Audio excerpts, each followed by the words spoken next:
What a lovely day today, isn't it? I feel good. I hope you feel good. I see that Mats feels good. He says good evening. Sue, nice to see you as well. And Nadia, hey. I hope everyone had a good week. And that you've had some good food. Oh, wait. The heater is on full blast. We just had food tonight, and I had, cooking is something I really enjoy. And the kids were kind of loud, and my wife was fiance was a bit irritated at them, and I just put my earplugs in, and I played some, I think it was like cooking music kind of, and then they had kind of made the jazzy type of of old songs, and like fly me to the moon, let me sing, and I was just cooking, walking around and frying the chicken and making sauces and tasting, and it was so nice. And it turned out just amazing. And then my fiance made the broccoli, and it was really bitter. So we were joking about this, like I felt really good when I was cooking, and it was amazing. And she was in a little bit of the kids have been really tough on her, just nagging, annoying. And our son has this new thing where he goes up and kind of sprays in people's faces. But there is something to it, though. When you have a lot of resistance, things tend to not go as well as when you have less resistance and you just enjoying yourself. Hey, Mindful Mama, nice to see you. Because it just makes it... makes it easier, Life is just a lot easier when you're not resisting it so much. For sure. Let's just see. There we go. Now I can see. So does anyone have anything that's been on their mind this week or something? Sue, how did it go with... we were talking about... I've actually been playing around with this as well. Last time we spoke about how when you have something difficult and you find like a difficult situation, one of the things you can do to find, and this is actually one of the gifts you get from having a hard situation, is that it's very easy to find the polar opposite. Because we often talk about just feeling good and enjoying being here, but it's difficult to feel what that actually means. So because it's not really a feeling, it's more a state of just being, kind of without distorting towards the world.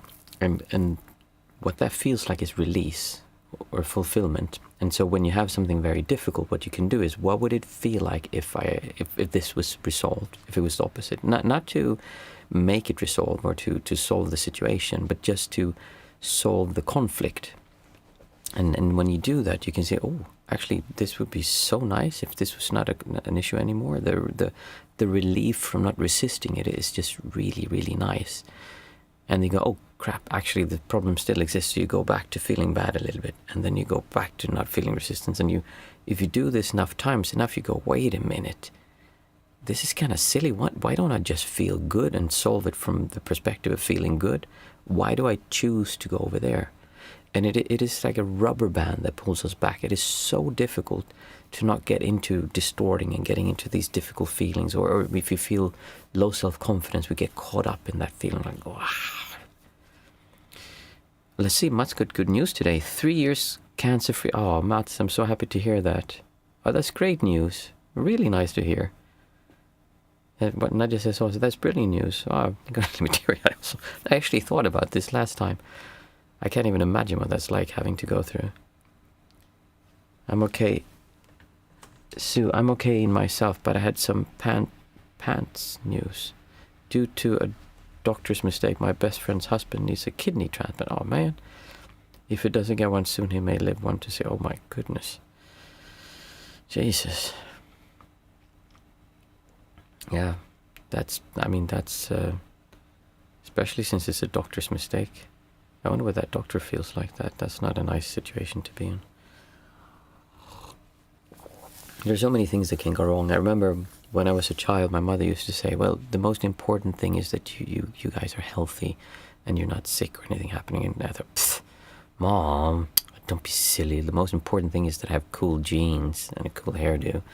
That was like the most important thing. And now when I'm older and have kids, I'm like, oh my goodness, the most important thing is that the kids are healthy and that there's nothing wrong with them. Then if they're fighting and being annoying or does stuff like that, we can deal with that. But yeah, there's much more serious stuff.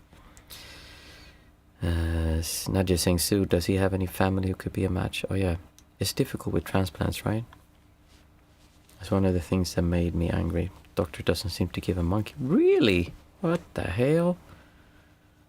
That's insane. Yeah, I don't know.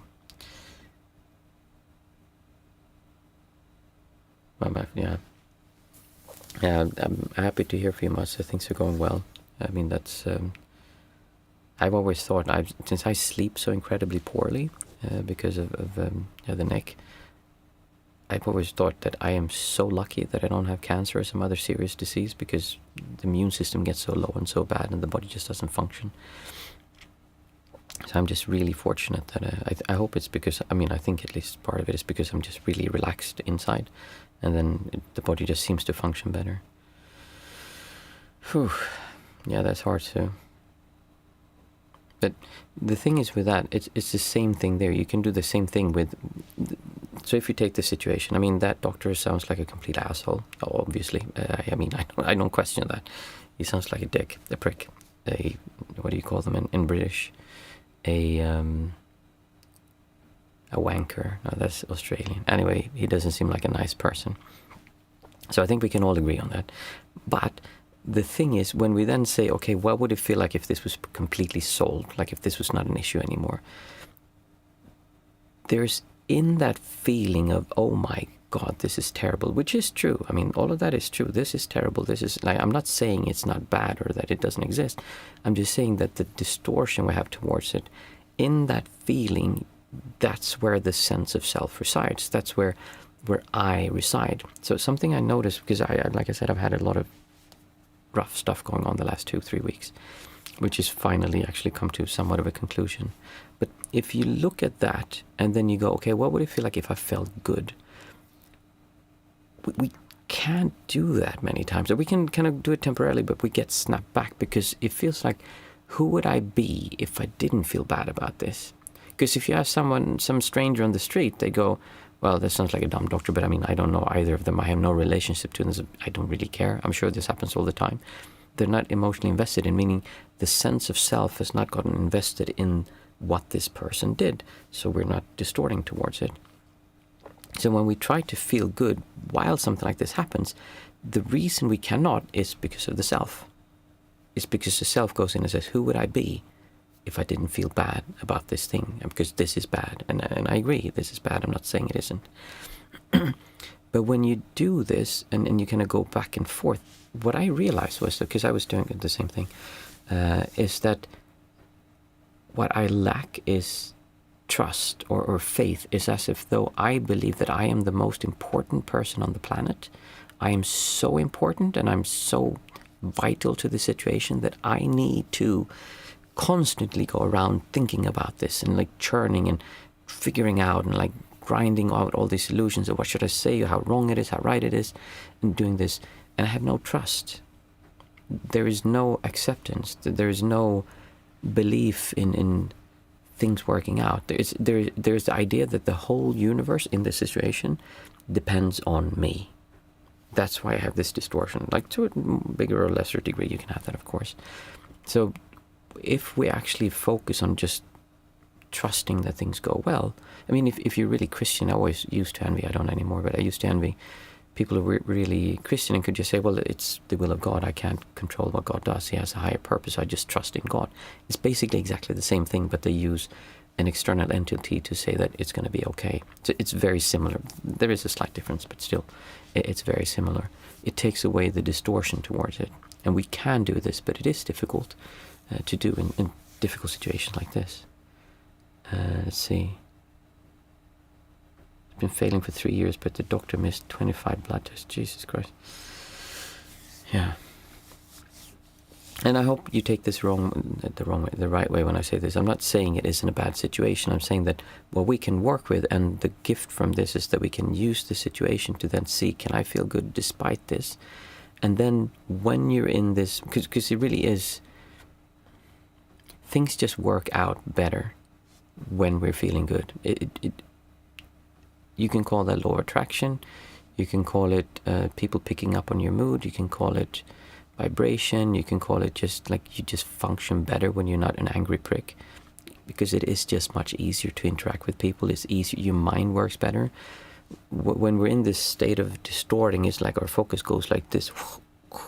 I actually made a video that I'll be releasing tomorrow that is a little bit about this, and it's just focus on this bad thing. I can't see, oh wait a minute, there's actually solution there, or there's something that can find ease here, but I'm so focused on this thing here that I can't look outside of it. I'm tunnel visioning. So by removing that and actually enjoying yourself despite all of that, that doesn't mean you go into that person and just laugh like, this is fun. Well, can you imagine he missed 25 blood tests? Oh my goodness, what a joker that doctor is. I mean, that's not what I'm saying.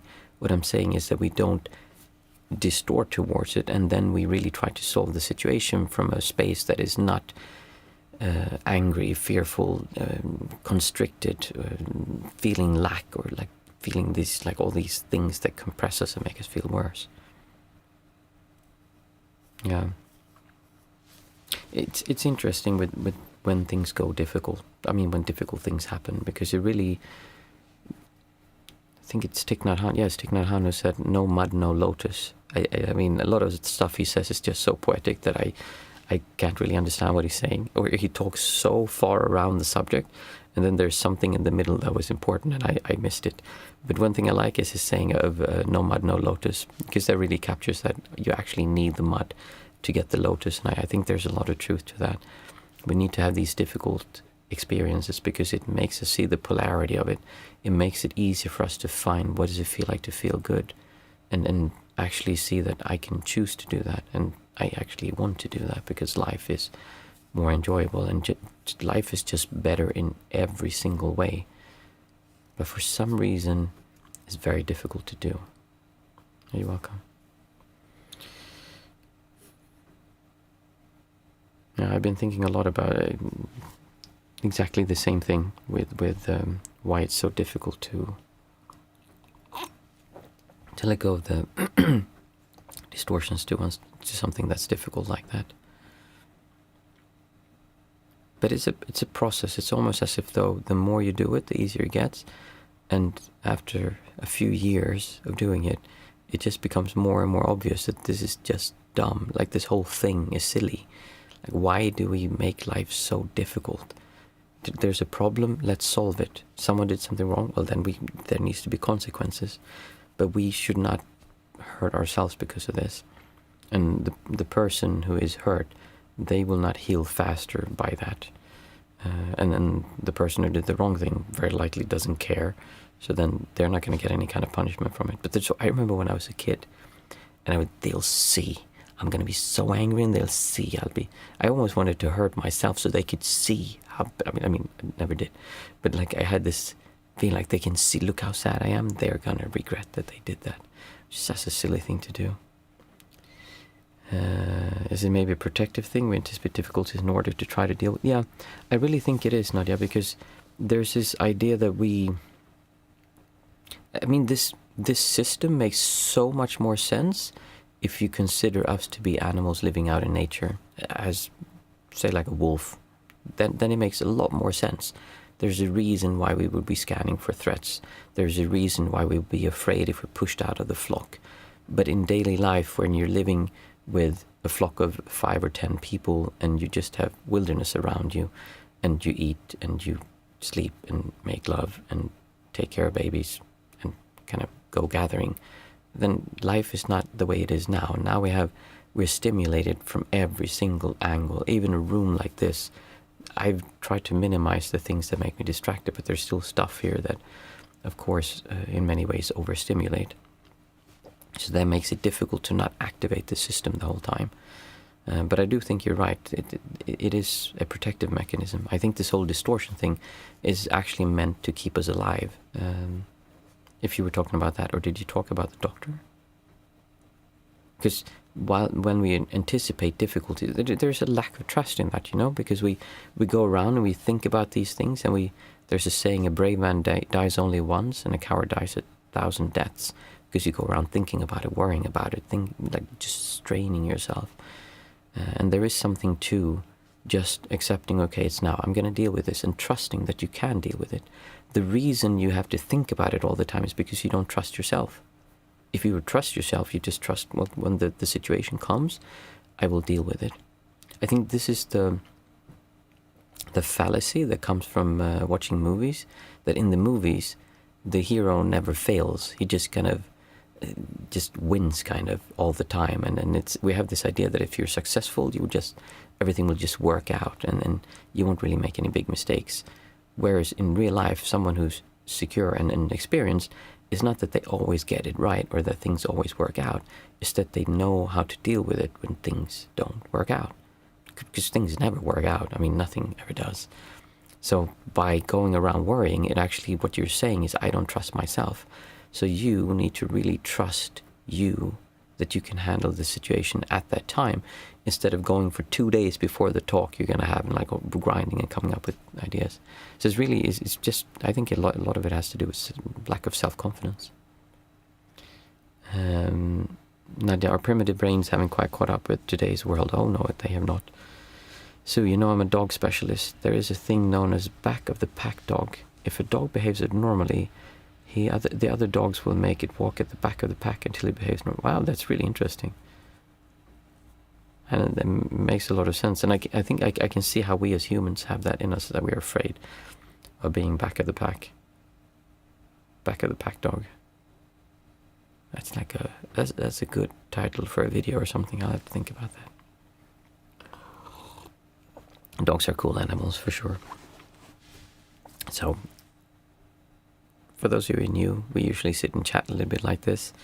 And, oh, by the way, I've been looking more. I mean, I've been so occupied with this personal thing the last few weeks, but like I said, that's been more or less resolved to a certain degree. So I've today started looking a bit again into forum and stuff. And I think I really like this Whoop thing. And I think I like the idea of having a Zoom call within there so we can actually meet. Because the conversations we're having now, I would love to have that with people, and then having the conversations to be able to continue in some kind of forum. And Mats and I were talking about different solutions for that. So I think next month for those of you interested, we'll just try something, and then I'm still coming up with exactly how to do it, but I think I'll just make it and we'll do a trial run, because I would think it would be so much fun, and the way we're interacting here is really nice. I appreciate it, and I think it's good support for people to have a space for that. I mean, I like it. It's support for me as well. So, for those of you new, we chat a little bit first, and then we do the 5, 4, 3, 2, 1 method, which is a method to come back to our senses. After that, we sit together. Today is Thursday, so there's no guided meditation, but we all sit together. And after the sitting, if anyone wants to, it's open for questions and answers, or if someone has anything they want to share. So, wolves have done it forever. Yeah, dogs come from wolves, right? If I'm not mistaken. 5, 4, 3, 2, 1. We say out aloud 5 things that we can see, and when we look at these things, we really try to see the nuances and details of the things we're seeing. It's a way of getting interested with reality, because when we go inside of us and have these distortions, these strong feelings, and we feel so strongly towards something, we completely miss the world around us. We're just stuck in our field of misery, and we're missing what's happening outside of us, which is what I say, that we should focus on our life experience, not our life story. And there's a lot to that, a lot more to that than it might first sound. So to make that easier, when we look, so for instance, I'll take my telephone. I look at my telephone and I see the skin on my case. I can see the reflection, I see the shadows, I see the drawing that's here, I see the dirt, and I can see everything. I can see how the light curves, I can see the texture, and there's different materials here. It's just a matter of becoming interested in it and seeing it not as if though, oh, I know what this is, and just toss it away, but it's as if though you see it for the first time in your entire life. And if you want to know what that really feels like, it's, if you've ever been on vacation, this is how it is. If you have that feeling, you remember you're on vacation, and you're going somewhere, you go, wow, look at all these colors and feel the smells at this place. And then you go and you eat the food, and the food is so good, it's so tasty, and you see the architecture and go, wow, look at these buildings, they're insane. And you think, well, I should live here, because then I would see the world like this the whole time. It's just as if you lived there, you wouldn't see the world like that the whole time, because then that would become normal and you would stop seeing it as if though it's the first time. And that's because you haven't started distorting towards it. You don't have a feeling of, I know what that is, so I don't need to observe it. So we're trying to really learn how to observe the world like this. I'm really beating this point down because it's so important and so vital to being able to experience reality this way. But at the same time, it's so easy to just say, oh, I know that. I mean, I've done that. But it's something you need to do all the time, really throughout the day. And the more you do it, and you shouldn't be forced, it should just be something that you have awareness of all the time. I see this tube. I can see the reflections. I see all the surfaces and the curvature, textures and materials. And say them out aloud on your end, whatever you're looking at. I see a plant. I see pens. And I see filters for my camera. I just had a thought, what if you guys do this? Okay, chair, table, headphones, computer, socks. And you go, okay, well now he's just rambling, just get back to the next one. I hope it's not like that. And it's actually giving you something that I try to give more angles or ways of viewing this, so it makes it easier. Because again, like I said, it's not about just saying them, it's about really seeing the things you're seeing. Next we feel. So I feel this lovely woolen sofa. And I can feel the coarseness of it. I can feel it almost cutting a little bit in my skin. And my skin catches on it sometimes. It tickles a little bit on my arm. I can feel this snotty paper. It's not snotty, but it's my snot paper. And I'm also looking at the same time, but I'm focusing on the feeling. The texture is really interesting. So dry. I feel my fingers are dry. My hands are completely dry. Just drying up.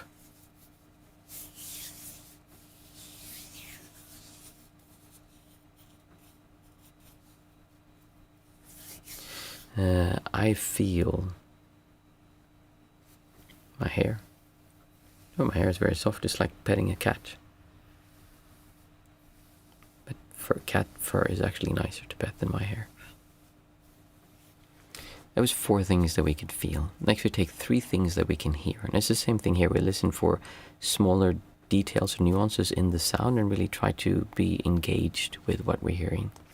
It's as if though hearing was just happening at the edge of the ear. We're not kind of taking it in and analyzing, distorting the reaction to it. We're just hearing it cleanly, purely here at the edge of the ear.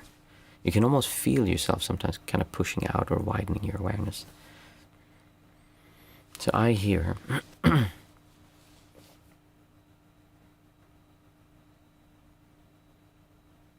snow melting.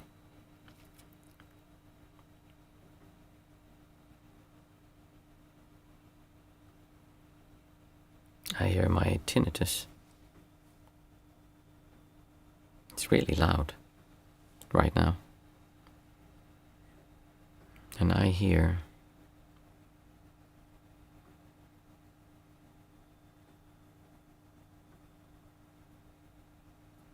the car passing.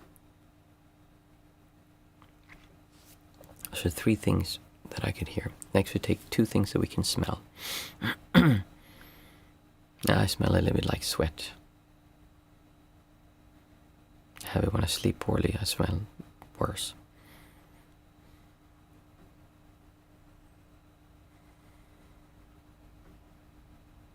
And there's a smell of some strong spice, musky almost.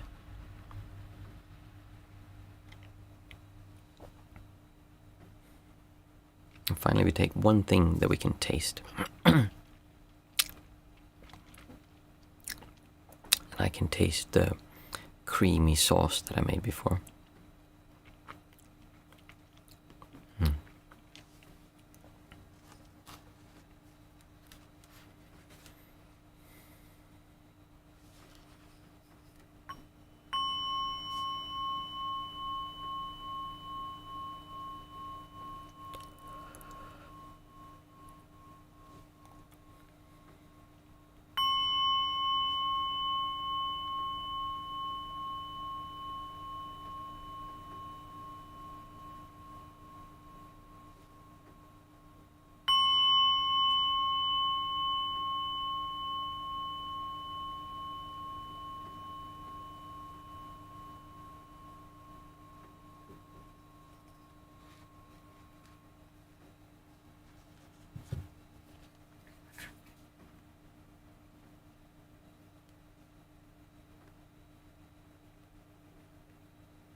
Feel free to sit a bit longer, pose any questions if you have them, or anything you'd like to share, or just drink a cup of tea.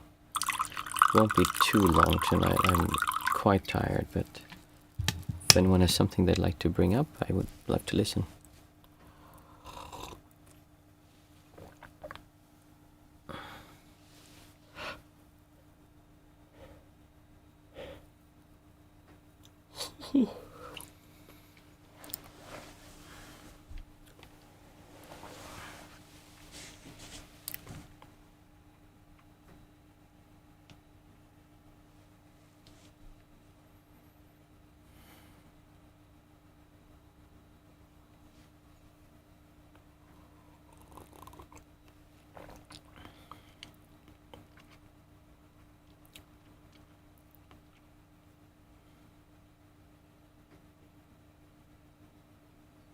See, Mindful Mama. I had such a nice experience. I was quite clear and aware for a while. Then I got soaked up in the train of thoughts. When I got aware of that, I realized how intense that was. Almost violent, yeah. Yeah, it is when you get caught up in the pushing and pulling towards the thoughts. That's in comparison to being calm. We have this idea that the best thing is to be like these peak experiences, really strong things that are so powerful, or very strong emotions, and we at least as children, we kind of grow up with thinking that's something good. But something that's much more enjoyable is just this stillness, which is not the same as numbness or neutral, which are completely different things. But stillness from the inside is the most enjoyable way to experience the world. And it really is the way we feel when we're on vacation, because then you walk around and everything just feels new, it's fresh, it's enjoyable to experience the world around you just as it is. Stephen says, thanks. Is the calmness and peace what Zen is? Well, Zen is a tradition that's called Zen. The reason Zen is popular is because back in the, I don't know if it's 50s, 60s, maybe someone knows this better than me, it just became popular in America and it got trendy. So it's just one form of meditation that's gotten really popular. And the word to be Zen kind of is used in a way to show I'm so peaceful, I'm so calm, but I don't think that's what it actually is supposed to mean. I think that's just how it's been popularized. It's kind of, as we say, I'm burnt out. Man, I'm so burnt out. People say that left and right. I'm like, what? Oh God, no, I'm so sorry. Because I've been burnt out, like to the degree that it's difficult to empty the dishwasher. But people use that term as in, I'm just a little bit overloaded. So I think Zen has kind of become a similar thing. The word Zen has been kind of a similar thing to that. My friend was saying, yeah, it was almost like it was an overload on my nervous system. I wonder how this affects it, because I really think that when we have all these things distorting inside of us, the nervous system just works less well. The body just takes a lot more wear and tear. Whereas when we're peaceful and calm and just centered, the body just seems to work better and it's just lighter with everything. My mama says, it made me realize how nice it is to meditate again and do it more again, to have less of the violence in my life. Yeah. It's so easy to get caught up in it, and it's easy to get lost, thinking that it's normal to be that way. I mean, most of us live most of our lives that way, and we just think, well, that's just the way it is. I remember my father, who passed away a few years ago, he would get so angry with things, and he'd really work himself up, and he'd be like, I could see the redness, and it's like he would never be violent or anything, but he had this, like, he loved a fight about something. Oh, they're so dumb, and they're so, and like, he really got into it. And I asked him, like, okay, that doesn't look healthy. Like, from the outside, it looked terrible. Like I said, he wasn't violent, he wasn't mean or anything. He just had a lot of anger in him. And he never saw that as a problem. He actually thought, that makes me feel alive. I like that feeling. I like the feeling. We're quite different, him and I, in many ways. And also very similar in other ways. My mama saying, it was such a clear contrast, like I turned on loud rock music. Oh, Yeah, I can imagine. I mean, it is. This is why it's so good to do this, as I said, the exercise where we feel really bad, and then from that pain, it's easy to see what it feels like to feel good, because the contrast becomes so clear. When we're just going around with a kind of a vague anxiety, a vague feeling, I don't really feel well, but I don't know what it is, that's quite difficult to work with. But when it's really in your face, like loud rock music, or a really difficult situation, or someone behaving like an asshole, then it's more easy to see, hey, this is painful, and you can see the contrast, the opposite, which be releasing all of that. So there is a point as to why we have these difficult experiences and why they're actually good for us, because it just, without them, it would be very difficult to find peace. Yeah, without difficult situations or difficult experiences, it would be difficult to find peace, because you'd be more neutral or just kind of in the middle somewhere. To really find that complete releaseness, you almost need to, it's like the muscle relaxation, you lie down and you tense your arm really hard, and then you're like, oh, because then you feel the contrast. Interesting observation, Mindful Mama.